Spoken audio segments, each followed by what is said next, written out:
everyone. Welcome to Rotor Talk Live, Season 7, Episode 31. DJI Neo hits FCC database. Hope everyone is doing well this evening. Let's get into seeing who's here. We've got a full house here already. Michael Wright's here. Tony is here. Akarasho, Drone Shots. John Olson, welcome, John. Let's see, Waypoint New England, welcome. Good to see you. Who else we got? Leonard Olsby, welcome, Leonard. Good to see you. Joe Merrick is here. Welcome, Joe. Let's see who else we got. Art's in the house. Welcome, Art. Charles Hatmaker. Welcome, Charles. See who we got. Jaybird's here. Welcome, Jaybird. John Flynn. Welcome, John. CT Pirate. Welcome. Wow, got a full house tonight. My goodness. Seeing who else is here. I think I've got everybody for now. Casey Kernfrider. Welcome, my friend. Good to see you as well. Big Orange Drone Flyer. Zach. Welcome. See who else we got. Lauren, welcome. Fly Guy Merrill, welcome.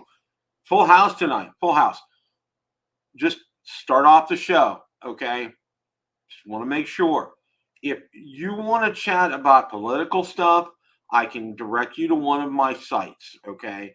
Because I want to keep all this conversation centered on drones. There's going to be nothing politically or even remotely politically. Well, we're going to talk about the ban, but that's not really, we're not going to be talking about politics, okay? I want to make that 120% clear. Okay, starting off with that, okay? Hope everybody's doing well. We've been having the last 3 or 4 weeks, okay? We had a really good drought for about 3 months. I mean, we had very minimal rainfall. I'd say maybe like 6 inches in like 3 months' time. It was not a lot. Last 4 weeks, 5:30, 4:30, 5, 6 o'clock, massive thunderstorms coming through, just torrential rain, okay? And it's been like that at least 3, if not 4 weeks. I mean, I kid you not. 4:30 comes rolling around, and that's, you know, it's the Fred Flintstone time and ready to say goodbye to work. And then all of a sudden, here, boomies outside, and it's vivid lightning, total downpour, wipers on pass, can't see worth jack out there. It's ridiculous. And then by now, it's just like, you know, seeing the thing in Florida, because it's so warm down here, half hour after it rains, you never even knew it rained. The pavement's dry, the bricks are dry. The only thing you can tell, my truck's still wet. And it rains overnight, too, because my truck's wet in the morning, okay? When I go out there and take a look at it, it's wet. So go figure all that. Just burr. Okay. Lots to talk about tonight. One of the things I do want to show you guys is, and I'm going to save this, is it's an incredible video. Now I'm going to kind of set this up. I want Ron and Marcus to be on when I'm showing this. But this is one of my friends who used to live in the development where we came from. Great guy, great drone guy, absolutely fantastic drone guy. Knows his stuff. Okay, Orlando's his name. And he was vacationing in Greece in the Mediterranean and just having a blast. And he had I'm not sure he had the Air 3 or the Mavic 3. I'm not 100% sure, but I'm just trying to set this up. And something I've never seen in my time since I've been covering drones the past 7 or 8 years, something I have never seen ever happen before. I have seen every kind of drone video imaginable and then some. It's just insanely incredible. So be on the lookout. We're gonna remind me of that. If I don't show this to you by the time we're getting ready to sign off, somebody remind me that, because I don't want to forget this. Okay, I really don't want to forget this. Okay. All right. Well, you know, it's interesting because one of the articles that I saw here was, now this was over in Shanghai, and this was really interesting. Tourists fined $9,000 for flying DJI Air 2 drone over Marina Bay, and apparently, I think that's in Shanghai. A 68-year-old Chinese tourist found himself tangled in legal trouble for flying a DJI drone illegally over Singapore's iconic Marina Bay. Okay, he was fined $9,000 last week, pleading guilty to 3 offenses under the Air Navigation Act.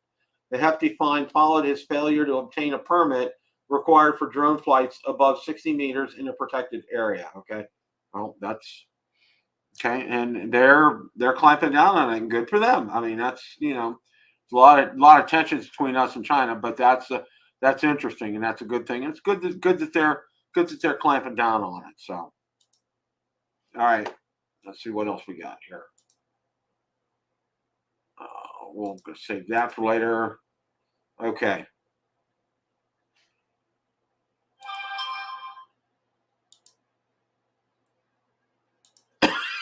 Excuse me, guys. All right.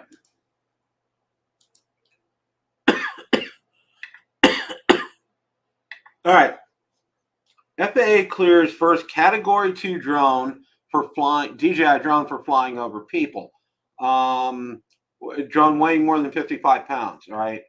Commercial drone operators using DJI Dock 2 can now operate the DJI M3D or M3TD platforms over populated areas more freely, provided they equip the drone with a parachute system developed by Aerial Vehicle Safety Solutions. Now, several years ago, probably 5 years ago or so, I put out a video about drone parachutes. Believe it or not, I think it's one of the rare ones that's out there. There's not now. Some of the manufacturers put them out there, but not a lot of drone reviewers have covered this topic. The VP of Operations expresses excitement after several years of working to receive approval for the MOC with key partners in recent completion of ASTM F3222 and ASTM F3889 for the DJI Dock 2.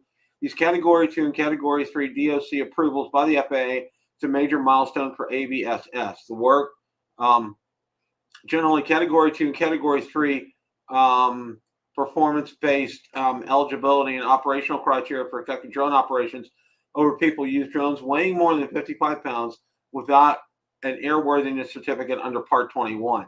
Category 2 enables sustained flight with open air gatherings, while Category 3 imposes additional safety limitations. In Category 3, drone operations over crowds are prohibited unless conducted within or over closed or restricted access venues, while individuals are duly notified of potential drone flights, or if the drone maintains flight over individuals who are directly involved in the operation or situated under protective structures or stationary vehicles. Now, these, I can tell you from having done some research previously on this, these drone parachutes aren't cheap. When I last did some research, they would run anywhere from $2,000 to $3,000. So they're, like I said, they're not cheap. And the one that I saw, it was put on an Inspire 2, and an Inspire 2.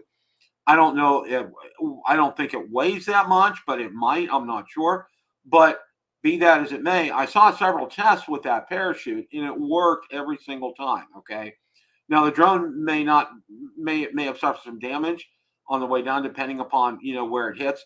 But it obviously, if they're letting that pass, I guess the terminology that they use is called kinetic force. Okay. And as long as it has a certain amount of kinetic force when it hits or under, it's deemed being safe. In other words, it will give people enough time to get out of the way because it's not coming down, like a rock. It's coming down.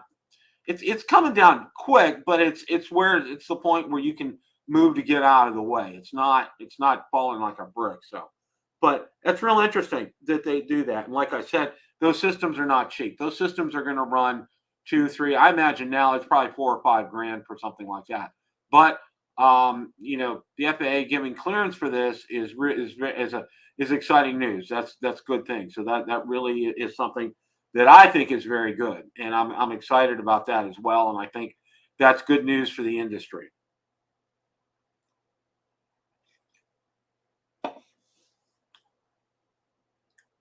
Well, we got a good crowd tonight. I'm checking out your chat. Reduce potential energy. There you are, Barkley. You got it, man. You got it. You know exactly what I'm talking about. Okay. I used to be really good in physics. I took physics in high school. I did really well in that class, and I wasn't a real math guy, but I love my physics teacher. Fantastic physics teacher. And I did well with that. And I kind of sort of understand some of that stuff, not everything, but be that as it may. Okay. All right, let's see here. All right. Well, we did tell you guys, don't put your party hats on about the drone ban. And lo and behold, it was right. I said be cautiously optimistic, but this can be amended again. Well, lo and behold, it was amended again, and we're going to take a look at this. All right, and I wanted to make sure that we spent a few minutes on this tonight because it just, I do want to. I'm going to read some portions of this here too. DJI Drone Ban bill back on table with NDAA Amendment. Okay. Senator Rick Scott, Republican, Florida. Okay. Let me put it to you this way. Okay. And I'm not, this isn't political. All right. Rick Scott, when you talk about senators from the state of Florida, everybody knows Marco. Everybody knows Marco. Little Marco. All right. Nobody talks about Rick Scott. Nobody talks about Rick Scott. Rick Scott used to be governor here as well. Okay. He's the one that has done this. Okay. So you can put his name up there with Elise Stefanik, just to let you guys know. Okay. Scott has been a tenacious advocate for Chinese drone ban in the U.S. for years. His American Security Drone Act, which prohibits federal government from buying Chinese drones, was recently signed into law. Even the CCP Drone Act was first introduced by Scott and his colleagues in February 2022, urging the FCC to add DJI to its covered list. All right. Now, what he's done now, the senator was convinced that communist China funds technology like drones made by DJI to spy on Americans and steal their data. He urges Americans to think of every Chinese manufactured drone as the spy balloon that made headlines last year. Each drone has the ability to gather data or carry harmful payloads across America's military installations and target our critical infrastructure, natural resources, businesses, and families, Scott stresses. And that is why, in addition to DJI, Scott proposed NDAA amendment, co-sponsored by Senator Mark Warner of Virginia, Democrat Virginia, calls for a ban on all new Autel robotics drones too. Moreover, the new Countering CCV Drones Act targets any entity in a joint venture with DJI or Autel, as well as companies they may have provided tech licenses to, such as Anzu Robotics or Cogito Tech. Okay, there you go. Now, we have been talking about that, saying that Anzu and Cogito weren't going to be exactly safe, and if they were going to get specific language in there, well, they got specific language in there. Yeah, okay, we're going to. Every year, hundreds of amendments are introduced to both the Senate and House versions of the NDAA. Not all of them make it, but they are debated on nonetheless. The amendment will also be discussed when the Senate considers its version of the NDAA FY25. That's a National Defense Authorization Act, okay? And then there will be final reconciliation between the two versions, after which the bill will land on President Biden's desk for final approval. There's a lot that can happen between now and then, but if you're worried about the Countering CCP Drones Act, this is the best time to request a meeting in person or virtually with your member of Congress and share with them why you use the drones you use and how a ban would impact you. Now, that link down there, okay, that link down there is, yeah, James, you know what? Okay, I did get a reply back from Scott's office. It was just a canned response via email. Marco, I tried leaving a message. I can't even leave a voicemail on him. And I tried both his local office here in Tampa and his office in Washington, D.C. Go figure, okay? Absolutely go figure. Mark, welcome. Good to see you, my friend. Good to see you tonight. So what I was going to do was this, okay? This request a meeting. Now, this is through, and oh my gosh, Dobo had him on. He's from the Drone Advocacy Alliance. Okay, great guy. I'm sorry, his name escapes me. If one of you guys want to drop in the chat, okay. There's Ron. Hey, Ron. Hello, Bill. How are you tonight?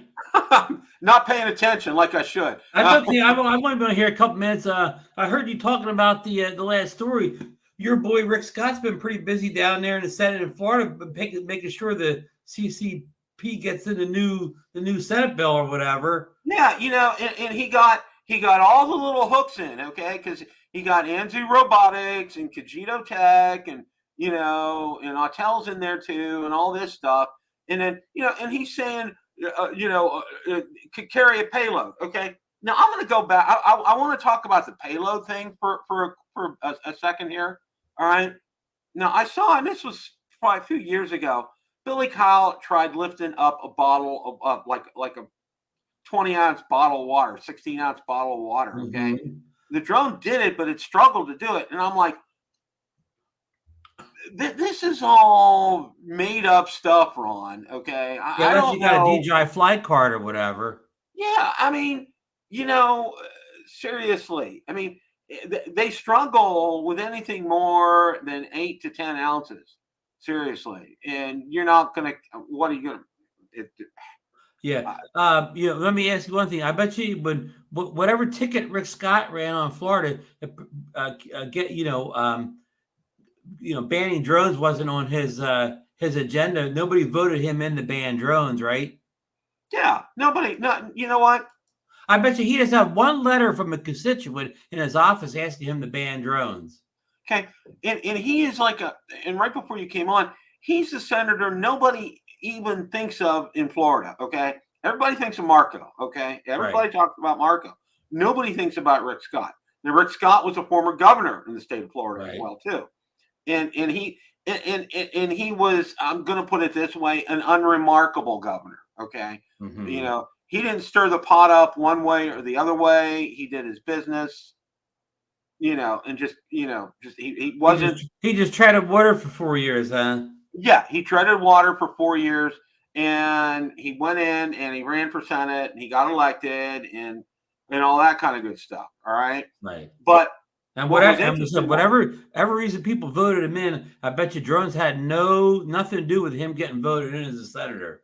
Absolutely nothing. Okay, and he says, Communist China funds technology like drones made by DJI to spy on Americans and steal their data. He urges Americans to think of every Chinese manufactured drone as a spy balloon that made headlines last year. Each drone has the ability to gather data or carry harmful payloads across America's military installations and target our critical infrastructure, natural resources, businesses, and families. Wow. Well, you know what? These little drones are a lot more dangerous than I gave them credit for. Well, I'm just like, wow. I didn't know. I have my 4 or 5 drones here. I didn't know I had lethal weapons in the house. Bill, couldn't somebody load the back of a pickup truck with a whole bunch of explosives and drive it right into the gate of a military base? They sure could. And now, should we ban all trucks that carry all pickup trucks? Yeah. Should we ban all pickup trucks? Yeah, that's a great point, Ron. Or a garbage truck. What if somebody fills up a garbage truck with explosives and just drives it right through the gate of any military installation? Okay, or right into the the Florida's governor's mansion or something. Yeah, or just the White House or the Capitol or something. It's preposterous. Yeah, if you want to write like a spy thriller, you could put anything in there. That's what they're doing with these. They're like writing a spy thriller. Yeah, and I gotta say this. It's just like I have to think if what you're doing right here is trying to scare people, it's not working with this. Okay, because you, myself, everybody in the chat, and Marcus too, we all know what this is. This is just this is fear mongering. Okay, this is stirring up the faithful. Well, because none of this stuff has actually happened in the U.S. Yeah. When has there been an attack from a drone on somebody in the United States? Okay. A bona fide 100% attack. Yeah, okay? That's been convicted in court or something like that. Court proven. Yeah. Now drones have been shot at, and those that have shot drones have faced felony charges, which it is. It's a felony. It's not a misdemeanor. It's a felony to shoot at a drone. But there has not been an instance. The only thing I remember is it was a few years ago the guy flew a Phantom 4 and it hit an Army helicopter. Now, obviously, it was out of control, so he had no control of that, and he the guy didn't do it on purpose. Right, that was not done on purpose. Okay, to kind of clarify all that. But this is all stirring up the pot, getting people excited again for what? Okay, and I guess Rick hopes he can earn a couple anti-China votes in the next election. People, and also hate China. The co-sponsor is Senator Warner, Democrat from Virginia, so it's bipartisan. This isn't right. Well, everybody needs a couple anti-China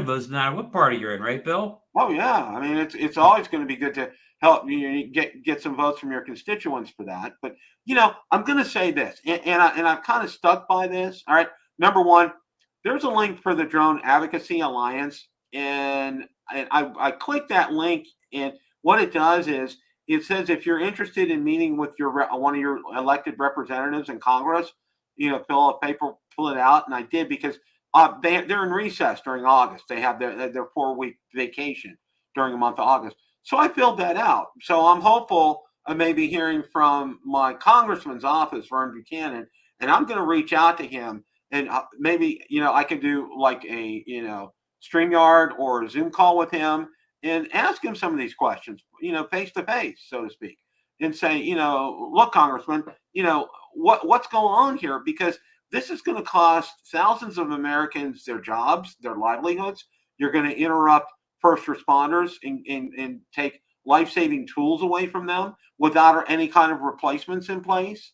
I mean, and let him know right off the bat, you're not looking for a canned answer or whatever. You want to hear his real thoughts, not some canned response. Yeah, I don't want to hear, thank you, Bill. I appreciate this. This is a situation that we're looking into.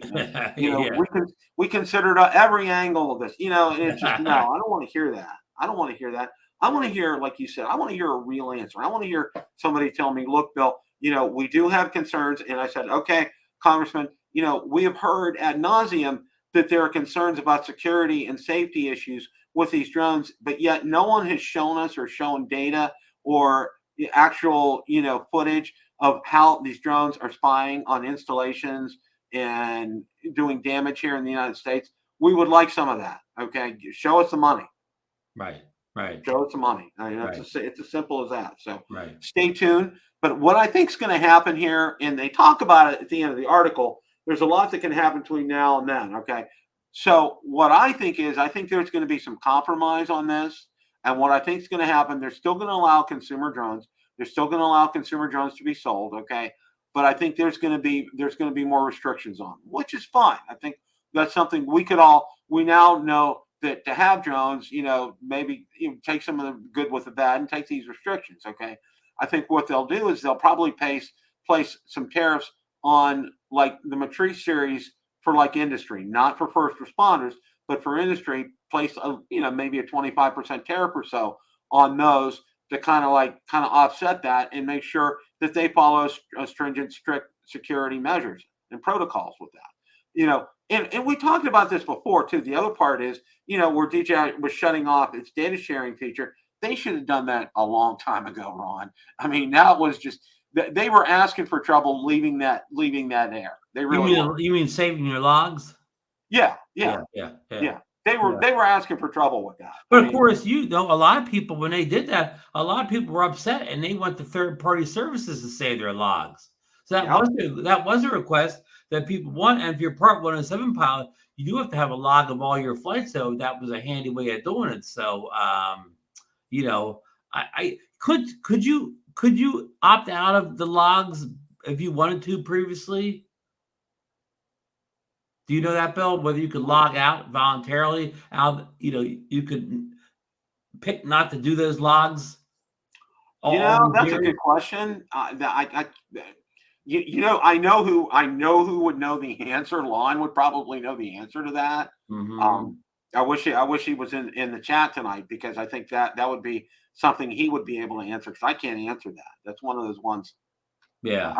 I never cared that log by flight. In fact, every once in a while, it was nice to look back to see what you did in a certain flight or whatever. So I saw it as a benefit. And And believe me, Bill, I've never made any flight that anybody in China be interested in. Yeah, same here. You know, like when we were flying, what was the beach we were flying at on the West Coast? Jensen? No, you and I were flying on the West Coast. Tampa area. Anyhow, what we're trying to do with the data, you and I flying around that beach at night on that abandoned pier? I mean, over that abandoned pier. Yeah. I mean, would they plan to launch their American invasion on that abandoned pier? Yeah, they were gonna hit it up through that abandoned pier and come in. So they had all this. They knew the length and the height of the pier. They knew they knew how structurally sound it was. Yeah. I mean, that's typical of most of my flights. Flying over a beach, maybe they could see some nice hotels they want to stay at if they invaded or whatever. But I mean, nothing of any military importance in any of my videos. Yeah. I mean, what? People are going to see my clubhouse. People are going to see the Snake River Canyon with Marcus. People are going to see the beach and Lucy with you. I mean, seriously. Yeah. Is your clubhouse going to be the barracks for the Chinese army when they it might be, and the bistro might be their chow hall up there. You know, you never know. Just let them know about the alligators because they probably don't have them in China. Oh yeah, I think they have crocodiles over there. I'm not sure, but I'm not 100% sure on that. Yeah, but so this is kind of TBD, but I think there's going to be compromises on this. I don't think you're going to see it the way it is right now.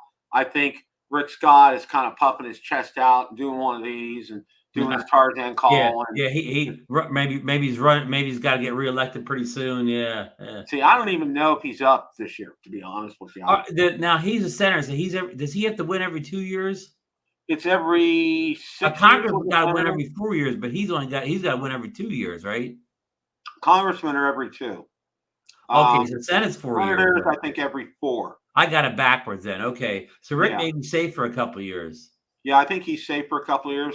I don't think Marco's running either, so I don't think either one of them are up right now. So okay, but yeah, well, that's on that. We better get off this before they accuse us of talking about politics again. Yeah, I don't want to go. I definitely don't want to go there. So Mark White said the Chinese have Chinese alligators. Yeah. Okay. Well, and I was watching your show last night, and I'm like, the DJI Neo, and I'm going to say, I've come to the show tonight to find out about the Neo. Yeah, DJI Neo drone hits FCC database amid spy video and price leaks. Okay, according to FCC label, the Neo will be powered by a 7.3 volt, 1435 milliamp battery, a sizable reduction compared to other popular DJI models.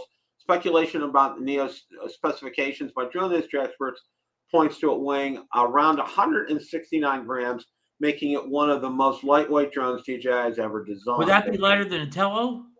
The RiseTech Tello weighs even less at 80 grams. Okay. But that drone has been out of production for some time now, and DJI shuttering its entire STEM education division last year. The Mini series has plenty of options under 249 grams, suitable for beginners and professionals, but there's no sub 250 gram drone from DJI that offers the safety of a full propeller cage for indoor or proximity flying, like the popular Hover Air X1 or the discontinued Snap Pixie drone. Okay, and then spark back to life in Mavic form. And we're going to go to Igor's. I'm going to show Igor here now. They also and we played that little video there attached last night, and it sure looks like the man in the video is operating the Neo with the standard DJI RC N2 controller. Okay, and then you see right here, there's this. See if it'll come up here. Yeah, ad from Walmart here. Okay, DJI Neo Flymore combo. All right, and let's pricing on there $329 for a Flymore combo. No less. Flymore combo on this, believe it or not. Okay. When's the last time a DJI Flymore combo was $329? Yeah. they probably, that's how much they probably cost. Okay. Is that okay? Yeah. Now, I mean, how much was the Tello when it came out? The Tello was like $100 when it came out, or was it 120 or something? Anyhow. Well, you can take a look. There's kind of a close up right here. Yeah. of it, and it's very interesting. Well, are you surprised it hit the FCC database already before we even heard about it? Yeah, I'm surprised at that because I thought if we were going to get any news this week, I thought it was going to be an Air 3S. I thought it was going to be the Action 5 Pro this week. Or the Action 5, yeah, either one of those two. But this came out of left field, Ron. Well, no, I don't want to say left field because I think Osita had put something out about this and had some pictures about it, maybe about a week or so ago. So something was in the works. But yeah, I'm going to say what I said in the chat last night, the Spark 2. Remember, I've been asking you. Remember, I asked that question, Reese. I said, what will we see first, a Phantom 5, a Spark 2, or what was the other one, a Tello 2? A Tello 2, yeah. Well, maybe this is a cross between the Tello 2 and the Spark 2. Well, I'm going to say this: $329 for a Flymore combo for this. Wow, that's a little on the pricey side. I lost my train of thought there or whatever. Sorry, but I was going to say, I keep losing my train of thought. Oh, no, since it's already been approved from the FCC database and the model the guy's flying around in this video, it kind of looks like it's ready. It doesn't have a million stickers on it or whatever. It looks ready to go. Do you think this is something we may see, real soon? Oh yeah, well, Walmart obviously has it in like stock rooms or something already. Are we going to see this in the next couple of weeks, Bill? Oh yeah, easily. I would say first full week of August, not this week, but the first full week of August, like next week. How will they do this with the Action 5? What will come first, Action 5 Pro or the Neo? The Neo. I'm almost positive. So they'll release that, then they'll give it maybe 3 or 4 weeks, and then the Action 5 Pro. Yeah. That'll hit. They'll probably hit about the September timeframe. They got to get the Action 5 Pro up before the Hero. Right. I think they'll do it whatever they're up to in the Hero 13. Perfect. I think it's going to come out right before the Hero, Ron. That's just their timing is absolutely perfect about that. JAA, welcome. Good to see you tonight, my friend. Fort Lauderdale. It was at the meetup. The doctor. Mm-hmm. Yeah, that's who that is. That's who JAA is. Oh, okay. Yeah. I met him. Yeah. Okay. Doctor friend. Yeah. Sorry, I forgot. Yes. Great. Okay. When David brought up a good point, Tello had brushed motors too. Yeah. So this will have this. You think this one will have the good? Well, no, they had. We want brushless. So you think the Neo will have brushless, huh? Oh yeah, I'm almost positive of that. Yeah. Because the people are already worried that so late it won't fly well outside. Yeah. And I think it'll be a great little drone. I won't doubt that for a second. But you know what? The other thing that really is kind of, and Dobo said it. I don't know if he was on with you guys or if I watched another one of his show, and he said, you don't see the influencers not talking about stuff or being coy about stuff. And usually, they're really kind of closed loop whenever they're doing product testing, like for a new drone. All right. Like Billy would be, Ken wouldn't do that. Ken would put out other kind of videos. Billy would do the same, while he's going out there and testing that kind of stuff. So yeah. So this has been pretty quiet. So, and I wonder what kind of influencers got this, because this isn't a typical drone for hobbyists like us. Okay. Mm-hmm. This is going to be for, I would say, a teenager wanting to do selfies, maybe use it for TikTok, Instagram, that kind of stuff. And I would make a bet. That app is going to be integrated either with Instagram or TikTok for you to be able to just get your video right over there. Do you think we'll have a new app for this that won't run on the Fly app? It'll have its own app? Yeah, I think it'll have a completely separate app, and it'll be simple, because I think they want to keep it really simple and easy. But the Tello had its own app. Yeah, they want to keep this very simple, very easy to operate for people. So I don't see that. But the thing about this is, okay, everything I'm reading is great, except this $329 price. I mean, that's like, okay, wow. Because the Tello was like a little over $100, if I remember it, like $100. Yeah, I couldn't remember if it was like 99 or 125 or. Yeah, it was like somewhere around in that kind of range right there. and them being out, 300. Wow, I'm just.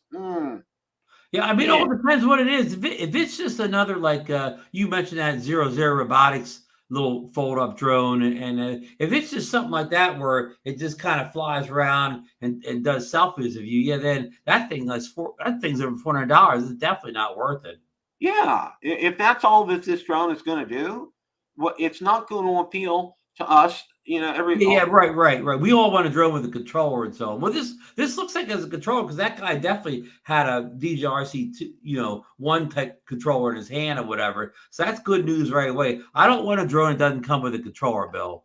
Now, I think Bill Thomas mentioned in there this has a 2-axis gimbal. I thought they said 1-axis last night. Bill, I saw. If I'm right, yeah, Bill, if I'm right, they were saying 1-axis last night, but I mean, this is all rumors.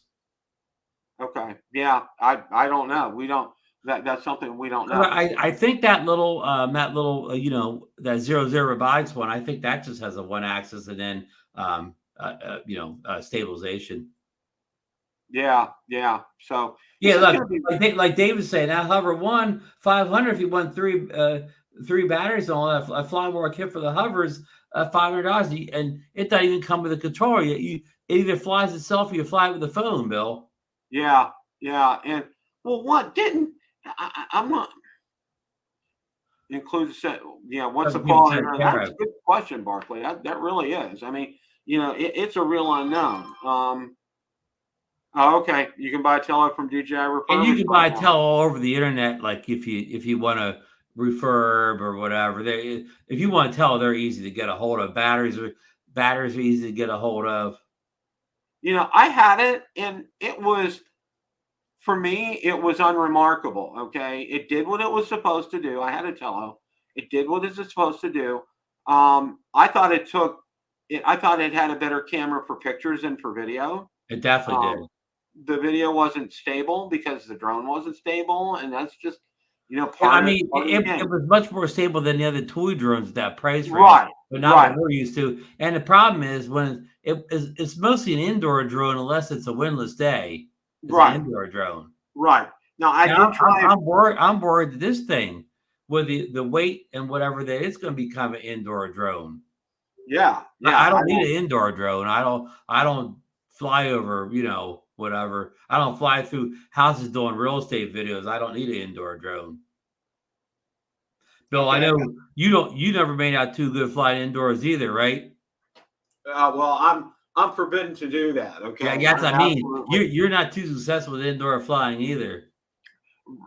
Well, I had a run-in at our previous house with the original Mavic Pro. Okay, and I was told unequivocally if I liked my life that it wasn't going to happen again. Yeah, your first indoor flight should have been with the Tele, not the Mavic Pro, right? Yes.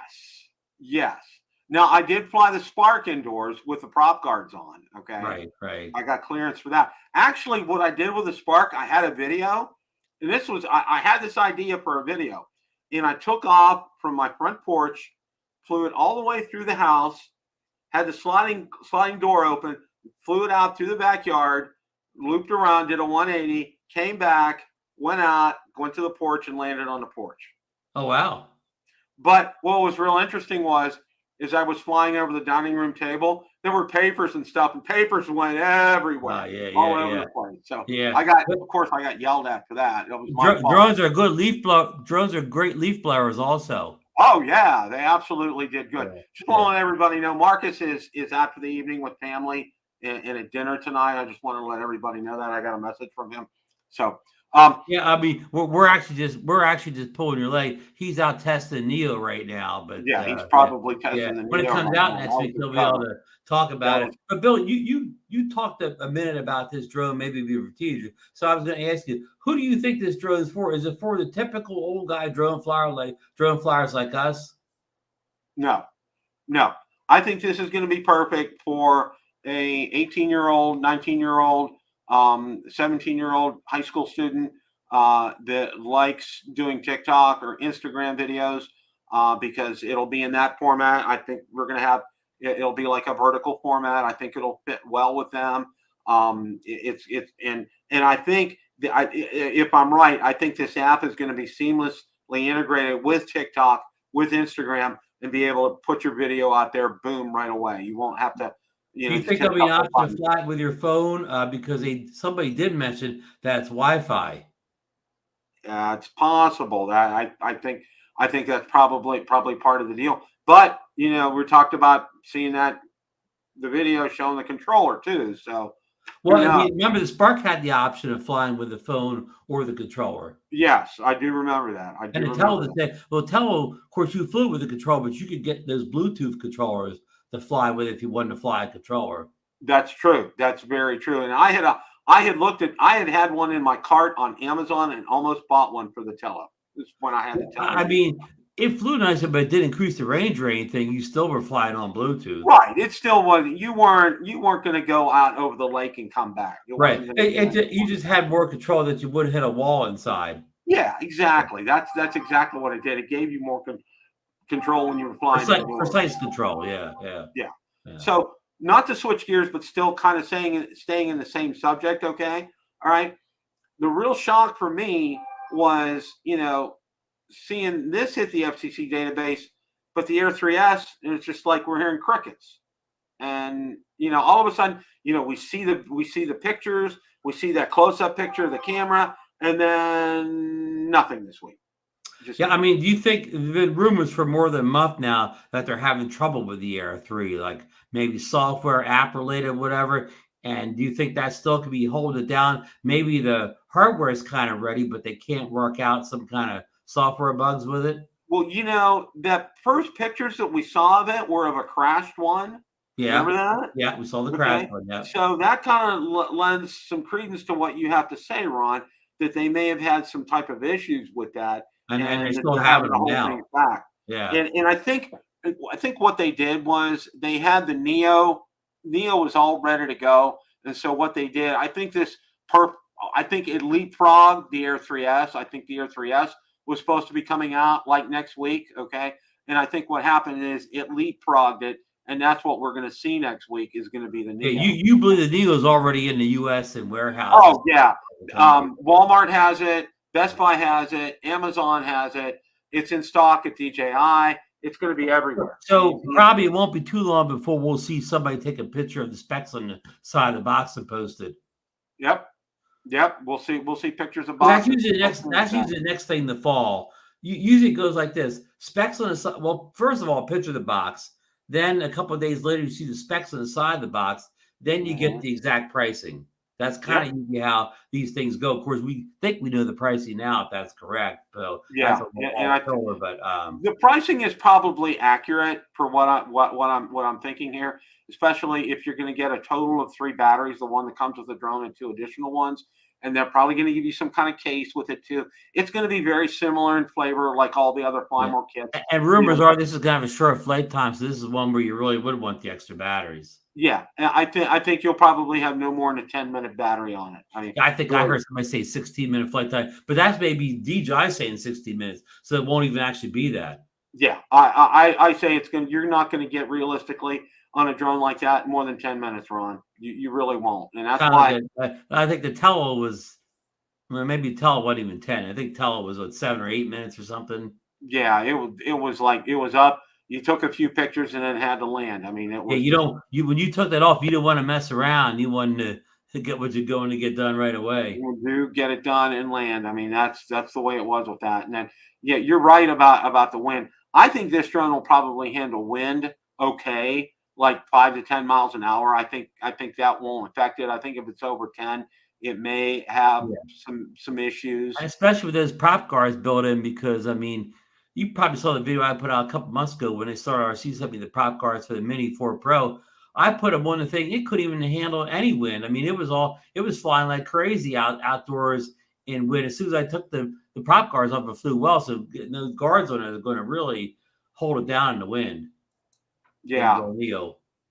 Yeah. So, but I think you're right about the Air 3S. I think that they're having some type of issue with it. And I think that this Neo leapfrogged it in terms of being able to get out to market. And I think what they were planning on doing was the Air 3S was going to come out, then probably the Action 5 was going to come out. And then after that, the Neo was going to come out. I think the Neo was going to be a little later this year. More of a fallish drone, yeah. Right. Yeah, I think we were going to see that maybe, October timeframe kind of a thing. But it kind of leapfrogged it. And it's good because, it's still, again, in a positive light, it keeps DJI in the news, okay?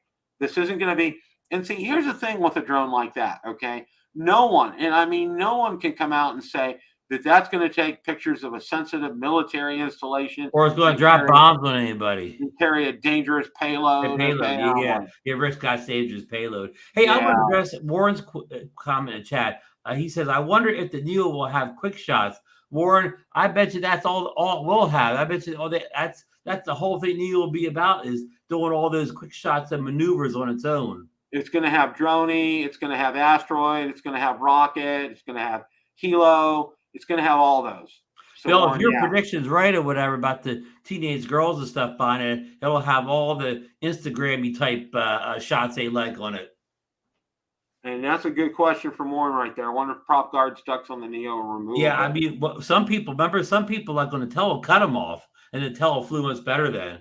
Oh yeah, I remember that. Yeah. So.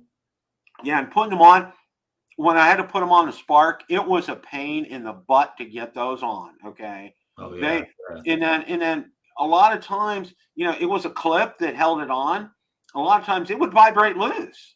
I mean, and you're flying, and then you start hearing stuff, and it's just like the prop guard was loose. And you only want to put the prop guards on when you're flying indoors, because outdoors it ruined. The Spark was a good little flyer outdoors, but not when you put the prop guards on. No, that was not. Prop guards were only indoors for the Spark. You could not take that outside with prop guards. Yeah, anybody that never had a Spark, it was a surprisingly good flyer. And you know why, Bill? It was such a heavy little, even though it was little, it was heavy. So it didn't get pushed around by the wind. Some people call it like a little tank. It was it was like all metal. It was like I said, it was small as a tank of a drone. Yeah, it weighed quite a bit. It wasn't a 249 gram drone, okay? No. And it stood its ground in the wind. It did really well. The only thing for me with the Spark was, and I know a lot of people had problems with the Wi-Fi and everything. I never really did. My big problem was I finally get out to where I'm shooting a video or something, okay? And then I'm looking and I'm seeing I'm at 70% battery, okay? And I have maybe like 2 or 3 minutes worth of time to shoot and then come back. I mean, yeah, you definitely need to fly more kit on that guy. Oh yeah, I mean, but yeah, you went through batteries like that, like water. I mean, it was just boom. Yeah, but remember, for its day in the era it came out, long battery life wasn't a thing yet for any drone. That's true. Bill says he still thinks it has the 2-axis gimbal. Well, that's good. Yeah, that's good. It did, Bill. It did have prop guards, and I remember they were the clip-on kind, and they were a royal pain in the butt to get on and off. Wow. And it had a unique battery charging system, kind of a thing. I remember Mel, when he had his, he showed it to me. It was real interesting, the setup that they had to charge the batteries. Actually, it was pretty ahead of its time as far as that. There were a lot of things about the Spark that were ahead of its time. The Spark introduced a lot of features. Like that asteroid shot, that was new. The Spark had a lot of things. It was the first appeared on the Spark. Well, yeah. Well, what was funny was, okay, and I remember this about the Spark, okay? Remember those hand commands? Yeah, that was the first. Yeah, that's another innovation. Yeah, and they worked part of the time, okay? They did work part of the time, but it had to be absolutely perfect, okay? Yeah. Just your hand had to be perfect. Your movement had to be perfect. You couldn't jerk it around, because I got so frustrated. I tried doing that, and Valerie said, "Be careful. You're starting to lose it out there with that." And I did. I mean, it was so frustrating to do that. But no, remember the Spark had that kind of front sensor on the top of it, where I guess it was seeing all your movements. Mm-hmm. And some of the times it did what it was supposed to, and it was just like, wow. Well, it was funny, okay? Because Valerie was shooting my B-roll. It would do that when she wasn't shooting the B-roll. When she was, it wouldn't do it. Yeah. I am real typical of that. I'm surprised they never improved the software and got it working better. Yeah. I mean, I don't think they had many software releases for that. They really They really didn't. But what's real interesting is I go out there, people are still actively enjoying their Sparks right now. You can go on Amazon. You can go buy one right on Amazon today for, I think, for $2.99. Well, the thing that people are looking into now is batteries, because a lot of the original batteries aren't, they've expired and aren't working anymore, and they're looking to get new batteries. And I always steer people in the direction of DJI and asking them to see if they have anything. And I always tell them to email support@dji.com. That way they'll know whether or not that they really do have them. But yeah, I think that's the only thing that's kind of a kicker right now is batteries for the Spark. And that doesn't hurt the Spark. I mean, not the Tello. The Tello, you can still get the original batteries. Of course, they weren't DJI. And there's a whole bunch of third-party batteries for the Tello. So if you have a Tello, don't worry about batteries. You can find them all over the place. Amazon, eBay, wherever. Oh, yeah. Yeah. Jaybird says he still has his old Sparky. Spark was like a difficult girlfriend. Casey Crime. He's right. He's right. You are so right, my friend. that was spot on. Wow. Mm-hmm. Yeah, I had many of those before I met Valerie. So, but no, that was true. It really Spark was a lot of people's first drone, Bill. It really was. It really was. Yeah. Well, it was the first affordable DJI drone. It really was.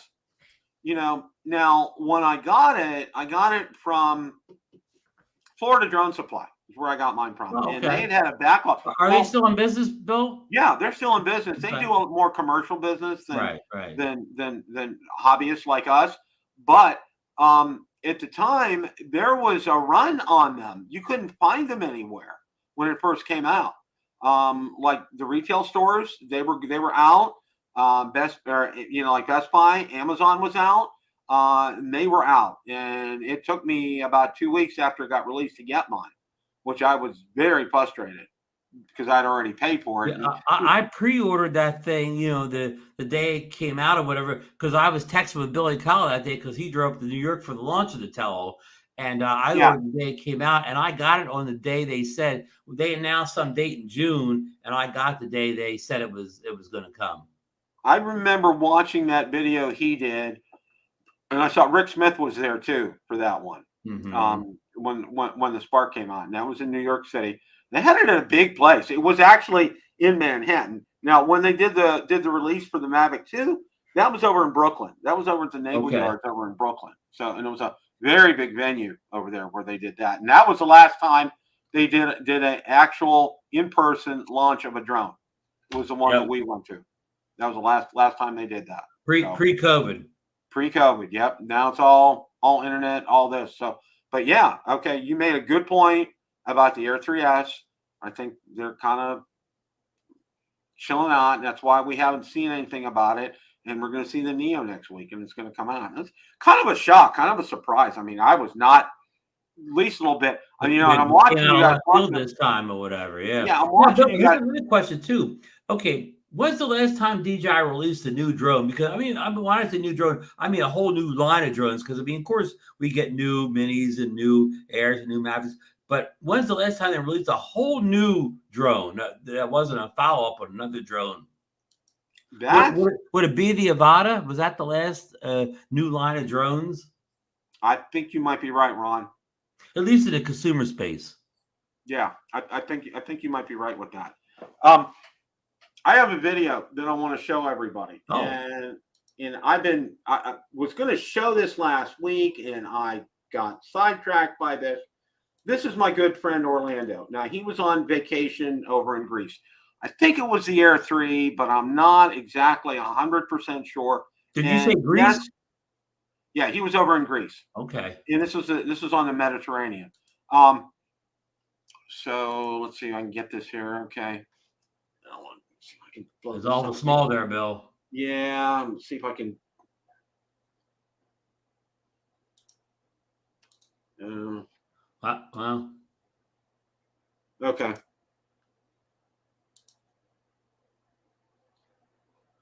You may not be able to do anything. All systems firing. It was gonna land on him on over the water, huh? Yeah. That's always a bad feeling, Bill. Yeah, that's not a good sign. Altitude dropping bad.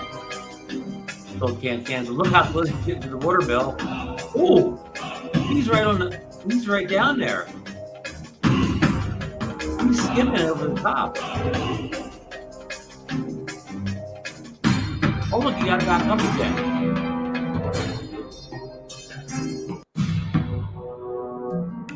And that was amazing. Okay. So if your drone's going to land, unplug the controller and then replug in. That's apparently what he did. Was he restarted the controller and it goes back and return to home. Starts back and return to home mode again. I guess that's probably exactly what happened. Wow. And I could have saved a lot of people's bacon if they knew that. Well, the thing with that was it didn't sync, and that just kind of floored me. How evidently it was running out of power and going down, but yet I don't think the props were completely off. I think they were still spinning, and I think that kept it from completely going in the water. And then he restarted the controller, and then it returned to home, kicked in, and it jumped right up. Wow. Again, that's a good hack if you had that happen to you. Yeah, I mean, Ron, I've never seen anything like that. Okay, no, I haven't either. That was an absolute burst. When that drone was as low as it was, usually that's it. Party's over. Kiss your bacon goodbye right there. I mean, he was fully resigned that was it. But wow. And he gave me, Orlando said, absolutely, please use it. So I did. I'm still good friends with him. He lives over in the other development that we used to live in. But, and it was interesting because I first got to know him because he took a drone up because in one of the ponds in the other development were gators, and there weren't a lot of gators in the other development that we lived in. And he spotted one and he posted it out on our community page out on Facebook, which I thought was interesting. And then I got to know him and talk to him a lot, and he was a great guy. Really, really like him. Now, drones are good for spying on gators. Yeah. Well, you got to be careful. You got to be real careful. You got to have plenty of altitude. Don't go down to 10 feet. You don't want to get too low, huh? Don't go less than 10 feet when you're flying over a gator, okay? Because they will get out of the water in a hurry. Okay.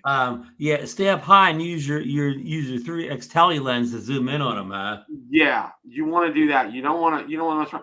Well, you know what we've had lately? They've been very active. Now it's past mating season, and I don't know why they've been out of the ponds a lot. But a couple things people have been doing, which aren't really smart, leaving their garage doors open. Okay, so they come in, and also what happens too is snakes will come and wrap themselves around your hot water heater because it's warm over there. Even though it's like sweltering outside, they'll still do that. Because they're cold-blooded creatures, yeah. Because they're cold-blooded. So you want to keep your garage doors closed. But somebody showed a picture the other day underneath their car out in the driveway. There's an alligator. Yeah. Well, and they have an ME too. Sometimes I see pictures in the Everglades where those pythons wrap around the gators. Oh, yeah. Well, it's always python season in the state of Florida.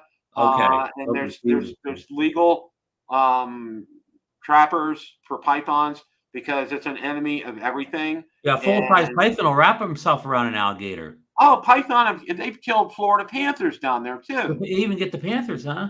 Oh yeah! Wow. Deer and panthers they're nasty. They're nasty. 20 feet long sometimes. And the state pays a good bounty to them. Oh, okay. Yeah, to get them. So yeah, they go out there and I mean they will. Well, the Everglades the whole ecosystem. Yeah. The Everglades also has.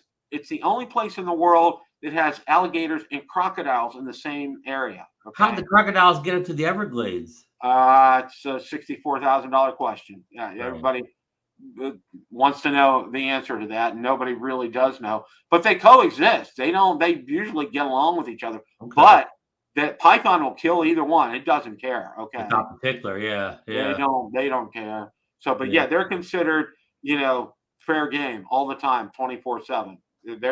They're nasty. They're absolutely nasty. Yeah, I saw a video. I guess it's someplace in Africa.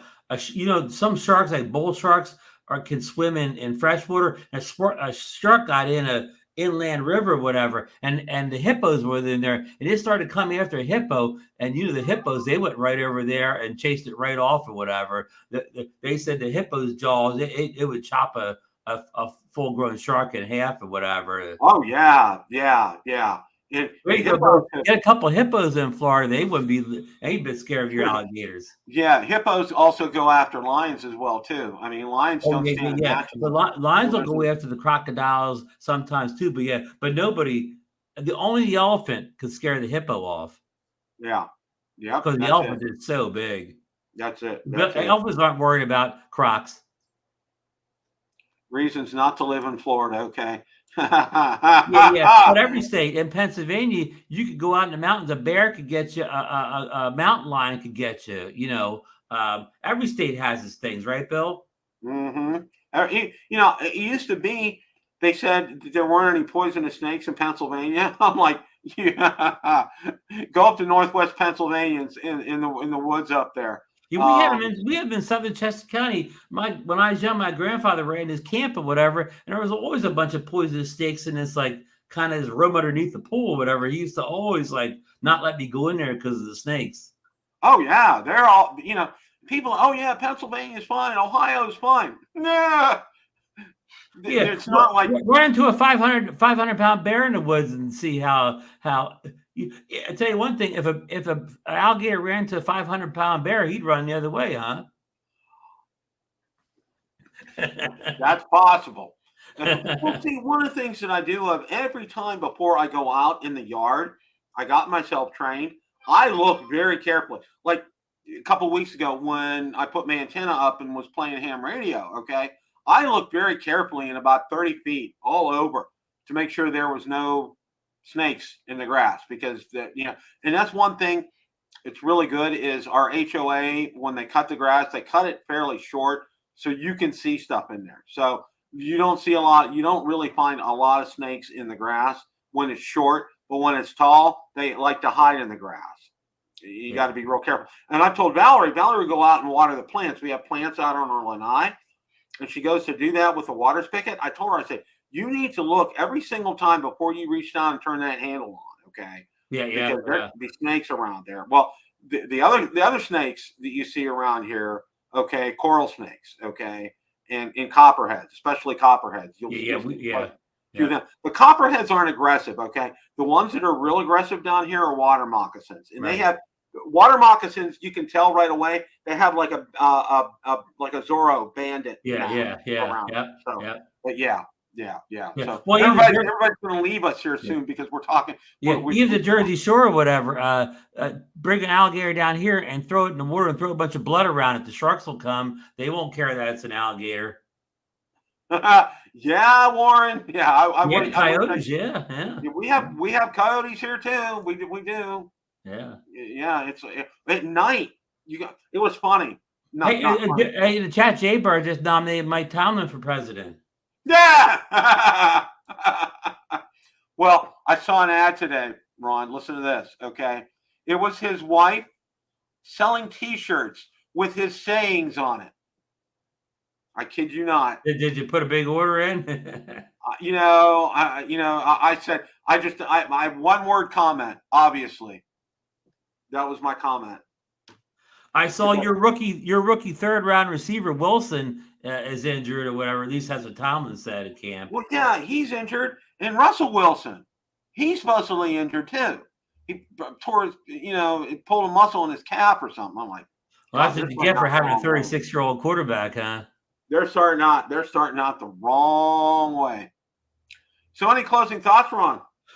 Just that again, I'm still taken aback by this Neo or whatever, and again, the FCC approval, the leaks, the pricing, and whatever. I didn't think I needed a new line of DJI drones. Did you, Bill? Did you think you needed another kind of DJI drone that they already had now? And I don't know if I need it or not. We'll have to. I'm actually looking forward to seeing something new that's just not another. Most of our drones now are just incremental updates to what we had before, but it'll be kind of interesting to see something that's completely different, Bill. Yeah, this is going to be interesting to see that. I'm looking forward to checking it out. I think it'll be really worthwhile to do that. And it's something new. It's something to check out, and I always think that's a good thing to do that. So, same for me. Get out there.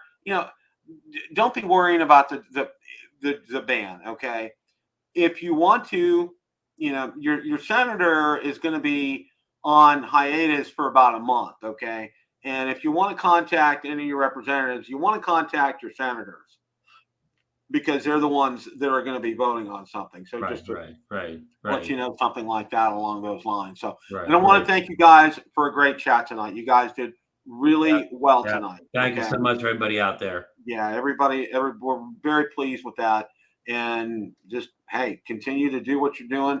We'll look forward to that Neo next week, which I'm sure will come out. I'm sure we'll have a Neo launch party on Drone Nation there. So yeah, Neo launch party, whatever. Yeah, Neo launch party. There you go. Well, I'm sorry.